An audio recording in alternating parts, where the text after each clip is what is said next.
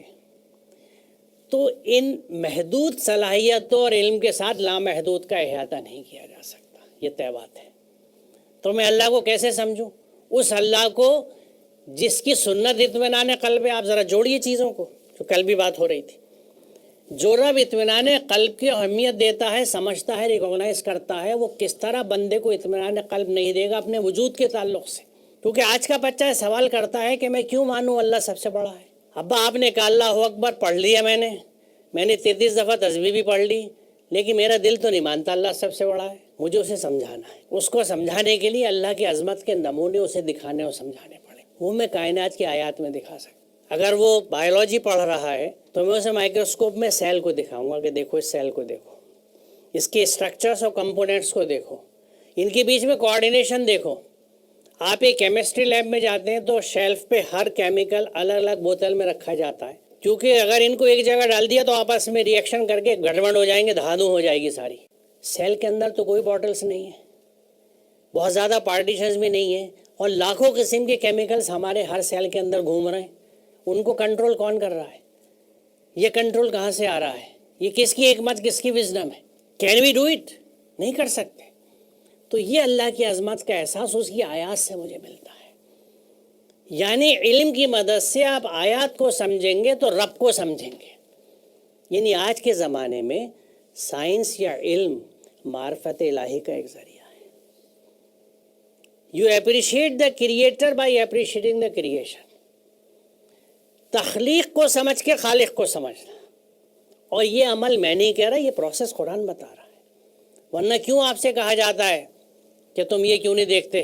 افلا انظروا الی الابل کیف خلقت واذا السماء کیف رفعت۔ ایسی کتنی آیات ہیں قرآن کے اندر، آپ اس سے زیادہ جانتے ہیں۔ یہ کیوں کہی جا رہی ہیں؟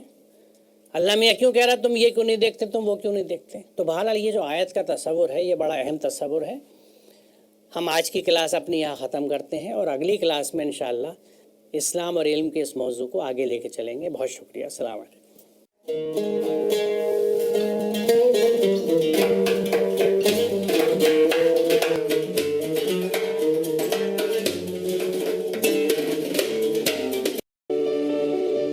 خوش آمدید۔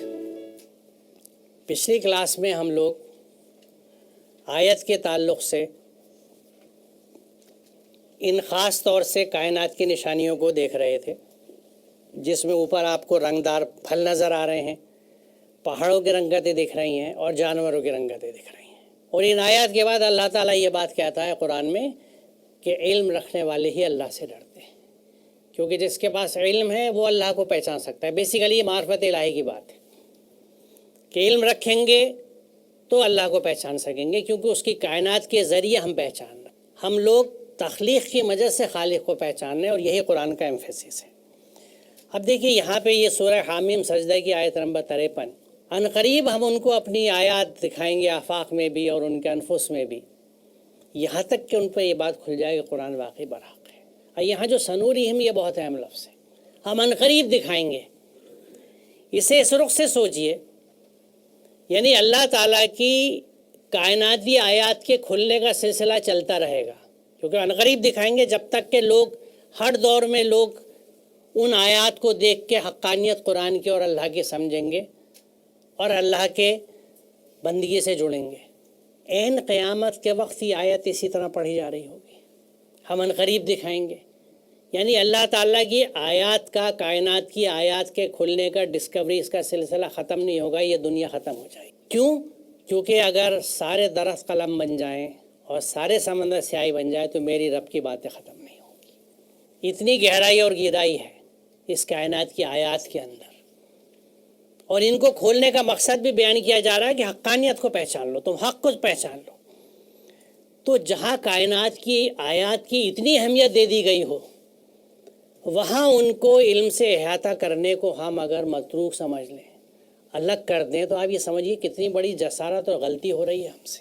اللہ تعالیٰ کے اس قدرتی عمل کو ہم روکنے کی کوشش کر رہے ہیں، اور اس کی وضاحت ایک بہت خوبصورتی سے آئی ہے اس آیت کے اندر۔ کہ قیامت کا منظر ہے کہ جس دن ہر امت میں سے فوج کی فوج جمع کریں گے ان لوگوں کی جو ہماری آیتوں کو جھٹلاتے تھے، اور پچھلی کلاس میں تکذیب کا ہم نے کذب ان کے کیا مفہوم میں سمجھا ہے، پھر ان کی جماعت بندی کی جائے گی یہاں تک کہ جب وہ آ جائیں گے تو اللہ تعالیٰ پوچھے گا کہ تم نے میری آیت کو جھٹلایا تھا، افکذبتم بآیاتی ولم تحیطوا بہا علما، ان کا علمی احاطہ کیے بغیر ماذا کنتم تعملون، اگر تم یہ نہیں کر رہے تو کر کیا رہے تھے؟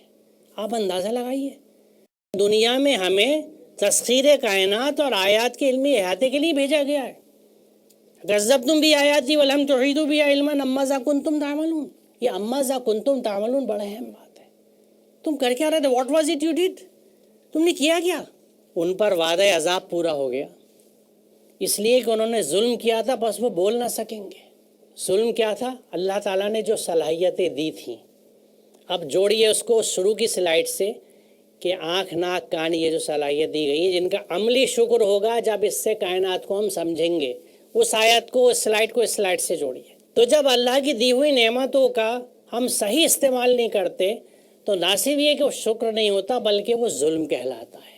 عربی میں قوم لوط کو ظالم اسی لیے کہا گیا ہے کہ وہ اللہ کی دی ہوئی نعمتوں کا غلط استعمال کرتے تھے۔ تو جو چیز اللہ نے دی ہے اس کا غلط استعمال ظلم بھی ہے، ناشکری بھی ہے، لہٰذا کفر بھی ہے۔ اسی لیے اتنی خوبصورت آیت ہے چھوٹی سی، واشکروا لی ولا تکفروا، بہت ہی گہرائی اور گہرائی ہے اس آیت کے اندر۔ واشکروا لی، میرا شکر کرو، ولا تکفروا، یعنی جو شکر میں نہیں ہوتا وہ کفر میں ہوتا ہے۔ کیوں؟ کیونکہ ظلم کے راستے سے کفر پہ پہنچا ہے۔ قرآن میں دلیل ہے، جواز ہے۔ کیوں کفر میں گئے؟ ظلم کے ذریعے، کیونکہ تم نے نعمتوں کا صحیح استعمال نہیں کیا، ان کے ساتھ ظلم کیا۔ اسی لیے قرآن کئی جگہ کہتا ہے کہ تم نے میری آیت کے ساتھ ظلم کیا، میرے رسولوں کا مذاق اڑایا۔ آیات کے ساتھ ظلم کیا ہے کہ وہ جس مقصد کے لیے، جس ہدایت کے لیے آئی تھیں، اس کو ہدایت نہیں حاصل کری، ان کی قرأت سیکھی، ان کی تجوید سیکھی، ان کی کتابت سیکھی۔ ان سب چیزوں میں کوئی غلطی یا خرابی یا کمی نہیں ہے، لیکن وہاں تک بات رکنی نہیں چاہیے تاکہ ہم ظلم کی کیفیت میں نہ آئیں۔ میں آیت کو سمجھتا بھی ہوں، عمل بھی کرتا ہوں، اللہ کی بندگی میں بھی ہوں، اور محبت میں اس قرآن کی آیت کو بہت اچھی طرح پڑھتا بھی ہوں۔ وہ قرأت اور ہوتی ہے دل سے جب نکلتی ہے۔ میں بہترین تجوید سے ادائیگی بھی کرتا ہوں، میں بہترین لکھتا بھی ہوں کیونکہ میرا عشق ہے اس قرآن سے، میں لکھتا بھی بہت اچھا ہوں۔ میں نے عشق کو ایک درجے اور پہنچا دیا کہ عمل بھی کرتا ہوں لیکن خوبصورت لکھنا بھی چاہتا ہوں۔ یہ کام شاید ان وراقوں نے کیا ہے جو ہاتھ سے قرآن لکھا کرتے تھے۔ تاریخ میں جو ذکر ملتا ہے، جس زمانے میں چھاپے خانے نہیں تھے اور قرآن ہاتھ سے لکھے جاتے تھے، جس میں بہت سے بادشاہ بھی گزرے ہیں، ایسے لوگ بھی گزرے ہیں۔ بہرحال میں سمجھتا ہوں کہ شاید یہ آخری مہر ہے علم، سائنس اور قرآن کے تعلق سے، کیونکہ یہاں واضح طور سے کہا جا رہا ہے کہ علمی احاطہ کرنا آیات کا ضروری ہے۔ اور یاد رکھیں علمی احاطہ کائنات کی آیات کا بھی ہوگا اور قرآنی آیات کا بھی ہوگا، یعنی جو پچھلی کلاس میں بات ہو رہی تھی کہ قرآن فہمی کے لیے علمی تناظر میں قرآن کو سمجھنا یہ عین مطلوب ہے، حکم ہے اللہ کا۔ جب علمی احاطے کی بات ہوتی ہے، غضبتم بھی آیاتی کی بات ہے، تو بھی آیاتی میں اللہ تعالیٰ نے بھی آیات کائنات نہیں لکھا، نہ آیات قرآن لکھا، وہ تو ہر آیت کی بات کر رہا ہے کہ میری ہر آیت کا تمہیں علمی احاطہ کرنا تھا، چاہے وہ قرآنی آیات تھی یا کائناتی آیات تھی، اور اگر تم نے یہ نہیں کیا تو تم کر کیا رہے تھے؟ ان آیات کے ہوتے ہوئے ہمارا سائنس اور علوم سے دور ہونا اس بات کا واضح ثبوت ہے کہ در حقیقت ہم قرآن سے دور ہوئے۔ ایک کلپ میں نے دیکھا اسرار صاحب کا، ڈاکٹر اسرار احمد کا، اور اس میں انہوں نے اس بات کا ذکر کیا کہ شیخ الہند جب مالٹا کی جیل سے رہا ہوئے تو انہوں نے 1920 میں دیوبند میں ایک بڑا اجلاس کیا۔ اس وقت کے تمام جید علماء موجود تھے، اور اس میں شیخ الہند نے یہ کہا کہ بھئی اپنے 3.5-4 سال کی اسیری میں ہم غور و فکر کر کے اس نتیجے پہ پہنچے ہیں کہ مسلمانوں کی تنزل کی، بربادی کی، زوال کی وجہ ان کا ترک قرآن اور آپسی تفرقہ ہے۔ تو اسرار صاحب جس مجلس میں یہ پڑھ رہے تھے اس میں علماء بھی تھے، تو انہوں نے پوچھا کہ کیا آپ کو لگتا ہے کہ علماء نے قرآن ترک کیا ہے؟ تو لوگوں نے نہیں کیا۔ تو انہوں نے کہا نہیں، یہ غلط ہے، علماء نے قرآن ترک کیا ہے کہ ان کا زارہ زور جو ہے وہ فقہ پہ ہے، حدیث پہ ہے، قرآن پہ کم ہے۔ یہ اسرار صاحب نے کہا۔ کہتے ہیں کہ شفیع صاحب نے اس پہ مزید یہ گرہ لگائی کہ در حقیقت شیخ الہند نے جو بات کہی ہے وہ ایک ہی ہے، تفرقہ اور آپس کی جھگڑے بازی بھی ترک قرآن کی وجہ سے۔ میرا کنسرن اور دکھ یہ ہے کہ یہ 1920 کی بات ہے، 100 سال ہو چکے اس بات کو۔ ہم نے قرآن فہمی کے لیے، لوگوں تک قرآن پہنچانے کے لیے 100 سال میں کیا کیا؟ شیخ الہند نے یہ بات کہہ دی علماء کے بیچ میں، جو سب نے تسلیم کری کہ ترک قرآن اصل وجہ ہے ہمارے زوال کی۔ پھر بھی 100 سال میں ہم ان چیزوں پہ سوتے رہے۔ ہم نے قرآن کے فہم کو پھیلانے کے لیے، قرآن کو عملی زندگی میں داخل کرنے کے لیے، قرآن سے واپس جڑنے کے لیے، قرآن کی طرف لوٹنے کے لیے شاید اتنی کوششیں نہیں کری جتنی مطلوب ہیں۔ ہوئی ہیں لیکن یہ ماس لیول پہ، کیونکہ اب ہماری آبادیاں بہت ہیں، اور یہ فینومینا میں آپ کو بتاؤں، اپنی ذاتی زندگی میں اتنے ممالک کا سفر کیا ہے، یہ گلوبل فینومینا ہے۔ ہر جگہ قرآن بنا سمجھے پڑھا جا رہا ہے، اہل عرب میں بھی ہر جگہ یہ معاملہ ہے کہ غور و فکر و تدبر کی کمی رہی ہے۔ اب اس میں دیکھیں، یہ جو میں نے اقرا باسم ربک الذی خلق آیت رکھی ہے، اس کا تعلق علم سے ہے، اس لیے میں نے لکھا یہ بات۔ اس میں ایک چیز میں یہ آپ سے دریافت کرنا چاہتا ہوں، اس کو ہم پہلی وحی مانتے ہیں؟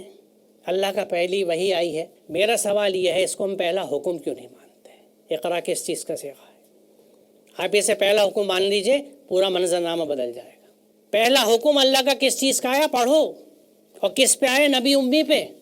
توحید کا حکم نہیں ہے پہلا، نماز کا حکم نہیں ہے، روزے کا نہیں ہے، حج کا نہیں ہے، پڑھنے کا ہے کہ باقی باتیں بعد میں ہوں گی، پہلے پڑھو۔ اور پڑھنے کو ڈیفائن کر دیا باسم ربک الذی خلق، اللہ کے اسم اور مسمى جوڑ کے، یعنی ود ایٹریبیوٹس آف گاڈ، اللہ کے صفات کریمہ کو ساتھ جوڑ کے علم حاصل کرنا ہے، تاکہ وہ علم جو ہے وہ انسانیت کی خدمت کے لیے ہو، استحصال کے لیے نہ ہو، ایکسپلائٹیٹیو نہ ہو، کمرشل نہ ہو، پیسہ کمانے کے لیے نہ ہو۔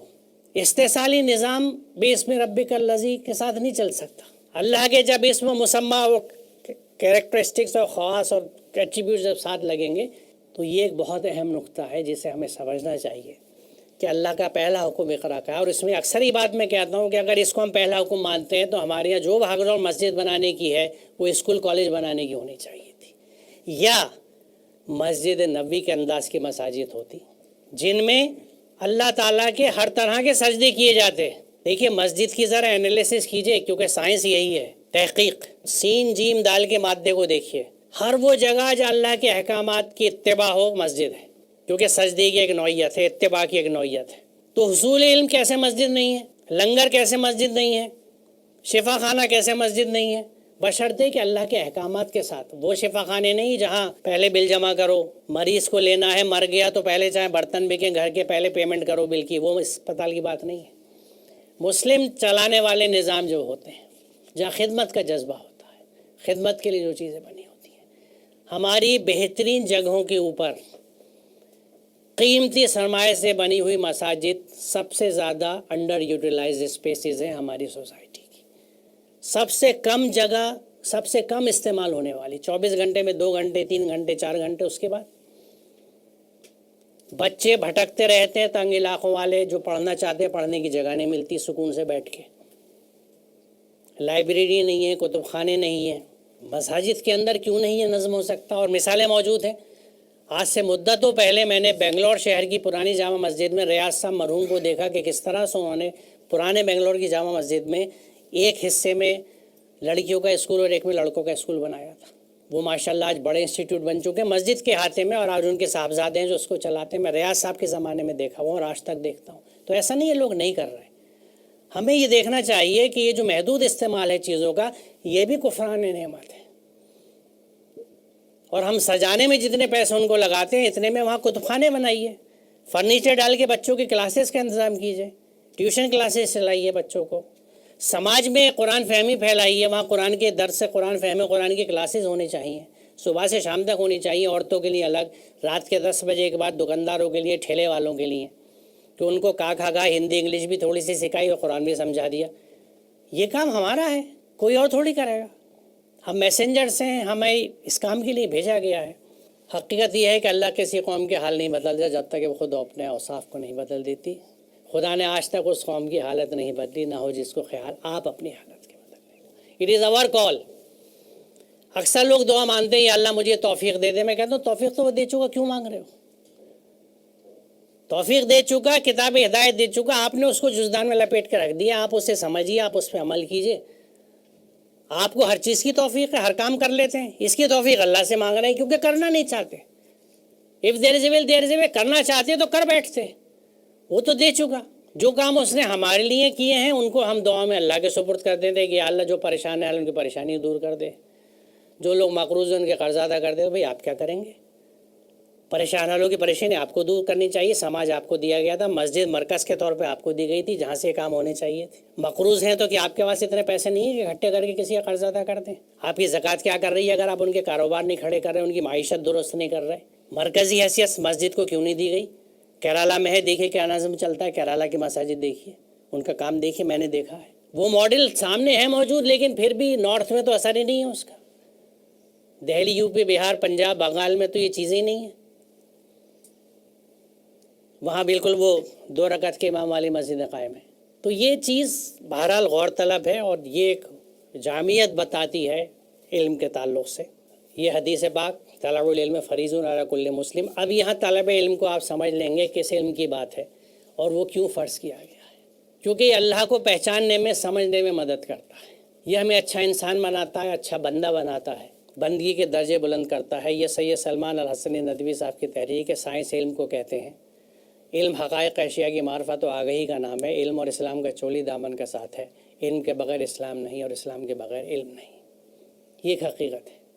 یہ ایک رسالہ سائنس کا جو اردو میں نکالتا ہوں، اس میں جب یہ ملینیم شروع ہوا تھا تو اس وقت یہ اعلان نئی صدی کا عہد نامہ میں نے چھاپا تھا، جس کو میں اکثر چھاپتا رہتا ہوں کہ آئیے ہم یہ عہد کریں کہ اس صدی کو اپنے لیے تکمیل علم کی صدی بنائیں گے. یہ جو ملینیم ہے اس میں ایک ہولسٹک ایجوکیشن ڈیولپ ہو ہمارے یہاں.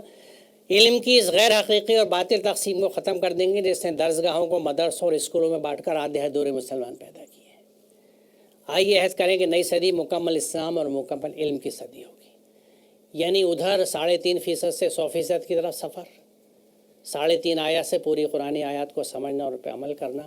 اور جب اس کو سمجھیں گے تو علم کا تصور، دیکھیے قرآن سے دوری نے ہمارے علم کا تصور بدل دیا، ہماری عبادت کا تصور بدل دیا، ہمارے بہت سے تصورات بدلے. خود دین کا تصور بدل گیا، معاملات کے تصور بدل گئے، عورتوں کے تئیں تصورات ہمارے بدل چکے ہیں.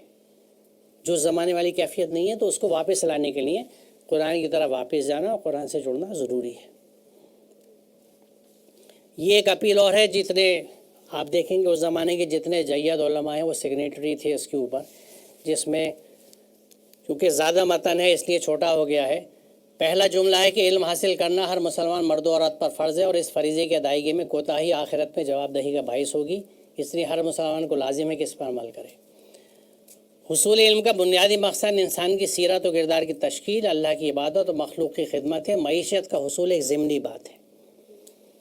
اسلام میں دینی علم اور دنیاوی علم کی کوئی تقسیم نہیں ہے. ہر وہ علم جو مذکورہ مقاصد کو پورا کرے اس کا اختیار کرنا لازمی ہے. اور اس پہ سگنیٹریز جو ہیں اپنے وقت کے تمام، یعنی علی میاں سے لے کے قلب صادق صاحب بھی ہیں، مجاہد الاسلام قاسمی صاحب مرحوم بھی ہیں، وغیرہ وغیرہ بہت لوگ ہیں. اب یہ میں کچھ ریفرنسز آپ کو دے رہا ہوں. میری جو اکیڈمیا کی سائٹ ہے اس پہ قرآن سائنس اور سائنسی مزاج اردو کا ایک مضمون ہے، PDF موجود ہے، یا آپ اس لنک سے نکال سکتے ہیں. یہ قرآن مسلمانوں سائنس جو کتاب میں نے آپ کو دی ہے اس کا PDF موجود ہے میری اکیڈمیا سائٹ پہ، اس لنک پہ. اس کو آپ فری ڈاؤن لوڈ کر سکتے ہیں، دوستوں میں بانٹ سکتے ہیں، پھیلا سکتے ہیں. Muslims and pursuit of science, یہ بھی اردو میں ہی ہے، عنوان ہی ہے انگلش میں آپ کو دکھ رہا ہے، یہ بھی اکیڈمیا میں موجود ہے. سائنس رسالہ جو نکلتا ہے اس کا انڈیکس اشاریہ ایک شائع ہو چکا ہے، جو PDF پورا موجود ہے اس ویب سائٹ پہ. اس میں آپ کو جو موضوعات دیکھنے، اس میں میراث کا ایک موضوع ہر مہینے آتا ہے، سیکشن ہے میراث، جس میں جو تاریخی تو پچھلے دور میں مسلمانوں کے کنٹریبیوشن گزرے ہیں سائنس کے، وہ پوری تفصیل سے آپ کو مل جائیں گے. اور اسلام اور سائنس کے تعلق سے، قرآن اور سائنس کے تعلق سے بہت تحریریں اس میں آتی ہیں. یہ اشاریہ غالباً لائبریری میں بھی ہے ہمارے، اور یہاں میری اس پہ، اور یہ اکیڈمی کا میرا QR کوڈ ہے. اس QR کوڈ کو اگر آپ اسکین کر لیں اپنے موبائل سے تو امیجیٹلی آپ ویب سائٹ پہ پہنچ جائیں گے. QR کوڈ کا فائدہ یہ ہے، کیونکہ اگر آپ کو ویب سائٹ یاد نہیں ہے تو اپنے کسی بھی اسمارٹ فون سے اس QR کوڈ کو اسکین کریے. اس کے اسکین ہوتے ہی ویب سائٹ اس کے خود بخود کھل جائے گی اور اس سے آپ اس ویب سائٹ سے پھر ڈاؤن لوڈ کر سکتے ہیں. یہ اکیڈمیا کی سائٹ ہے اور یہ سائنس میگزین کا QR کوڈ ہے. اس کو آپ اسکین کریے تو سائنس میگزین، کیونکہ سائنس میگزین کی ویب سائٹ ہے urduscience.org. اس میں آرکائیوز بھی ہیں، پرانے شمارے بھی ہیں، اس کو آپ دیکھ سکتے ہیں، پڑھ سکتے ہیں. بہت شکریہ آپ کا. میرا موضوع ختم. اب اس سے متعلق اگر آپ کے سوالات ہیں تو آپ لوگ فرمائیں. مدرسے میں زیادہ تر جو قرآن پڑھائے جاتے ہیں بس وہ ایسے ہی قرآن ترجمہ پڑھا دیتے ہیں، لیکن میں جہاں تک سمجھتا ہوں کہ قرآن سمجھنے کے لیے ایک قرآنک اپسٹمولوجی ہے جو 15 علوم میں کے لیے درکار ہے، اس کی ضرورت ریکوائر ہے، اور وہ علوم نہیں پڑھائے جاتے ہیں. جیسے سولر سسٹم لے لیجئے یا ارتھ کو ایک لے لیجئے، ان سب کو جاننے کے لیے میتھمیٹکس جانا ضروری ہے، اور یہ چیزیں مدرسے میں نہیں پڑھائی جاتی ہے. قرآنک اپسٹمولوجی پڑھانا قرآن تفہیم کے لیے بہت ہی ضروری ہے، اور یہ چیزیں نہیں ہیں. آئی تھنک کہ آپ اس کے لیے اچھا کام کر سکتے ہیں مدرسوں کے طالب علم کے لیے، اور مدرسے کا اچھا اصلاح مشورہ دے سکتے ہیں. اس میں مجھے ایسا لگتا ہے اپنے اب تک کے تجربے سے، ہو سکتا ہے وہ بات آپ کو بڑی عجیب لگے، عصری علوم کے طالب علم کو جس کا ذہن کھلا ہوا ہو اور سائنس سے واقف ہو، قرآن سمجھانا اور قرآن کے اس راستے پہ لانا نسبتاً آسان ہے بنسبت ایک مدرسے کے طالب علم. اس کی وجوہات دو ہیں. ایک تو یہ کہ وہ بنیادی علوم مدارس میں بہت کم جگہ پڑھائے جاتے ہیں، جہاں پڑھائے جاتے ہیں وہاں کے بچے بہت تیزی سے پک کر لیتے ہیں. اور دوسری یہ کہ زیادہ تر، یہاں پہ بھی کچھ ایکسیپشن ہیں، مستثنیات ہیں، زیادہ تر جگہ میں ایک ایسی سوچ بیٹھ جاتی ہے ذہنوں میں کہ جس مسئلہ کے تحت جن تفاسیر سے ہم نے پڑھا ہے بس وہی حرف آخر ہے، اس سے آگے ہمیں نہیں جانا. تو یہ چیز جو ہے، یہ میں سمجھتا ہوں کہ اس میں کسی ایک کے یا کسی فرد کی کوشش کی ضرورت نہیں ہے، کیونکہ بہت سی چیزیں وقت کے ساتھ بدلتی ہیں. وقت بہت بڑا گیم چینجر ہوتا ہے. آج جو وقت جس طرح سے بدل رہا ہے اور علم جس تیزی سے ترقی کر رہا ہے، اور جتنی تیزی سے ہمیں یہ احساس ہو رہا ہے کہ ہم پیچھے رہ رہے ہیں، یہ اپنے آپ ان چیزوں کو سنبھال لے گا. ہمیں کوشش یہ کرنا چاہیے کہ نظم قائم کر دیں. مثال طور پہ ہر گلی میں قرآن فہمی کے مراکز ہونے چاہیے. اب اس میں جو آئے اس کو آپ سکھائیے، وہ کہیں کا بھی ہو. فیسلٹی اویلیبل کیجیے، انسٹیٹیوشنس کو مت کریٹ کرنے کا فی الحال دیکھیے. آپ فیسلٹیز دیجیے کہ یہاں پہ ہم سکھاتے ہیں، جو سیکھنا چاہے آ سکتا ہے. کہ جہاں بالکل آبجیکٹیولی حقیقت پسندانہ انداز سے قرآن کو اس کے مفہوم مادے کے اعتبار سے اور موجودہ علوم کے پس منظر میں سمجھایا جائے، اس میں کسی بھی طرح کی اپنی مسئلے کی فکر یا سوچ نہیں آنی چاہیے اس انداز سے. کیونکہ مجھے ایسا لگتا ہے کہ شاید یہی ایک طریقہ پریکٹیکلی اس پر پاسبل ہے. آپ نے علم کی دو تقسیم کی، ایک علم بذریعہ وحی اور ایک علم بذریعہ استعداد. مجھے جاننا یہ ہے کہ ان دونوں میں محکم علم کون سا ہے، اور ان دونوں میں سے کس کا جاننا زیادہ ضروری ہے. اور دوسرا سوال یہ ہے کہ 1857 کے بعد مسلمانوں میں جو تھوڑی بہت تعلیمی بیداری آئی، اس کے نتیجے میں دو ادارے قائم ہوئے. 1866 کے اندر دارالعلوم دیوبند کا قیام عمل میں آیا، جس نے علم بذریعہ وحی کو اپنا موضوع بنایا. اور 1875 کے اندر علی گڑھ مسلم یونیورسٹی کا وجود عمل میں آیا، جس نے علم بذریعہ استعداد کو اپنا موضوع بحث بنایا. یہ اتفاق ہے یہاں پہ کہ میں دارالعلوم دیوبند سے پڑھا ہوا ہوں اور آپ نے علی گڑھ مسلم یونیورسٹی سے تعلیم حاصل کی ہے. ان دونوں نے جو مطلب دو علم کی دو الگ دو دھڑیں چلی، اور دونوں کے درمیان ایسی دوری ہو گئی جیسے کہہ سکتے ہیں کہ بودھ بین المشرقین.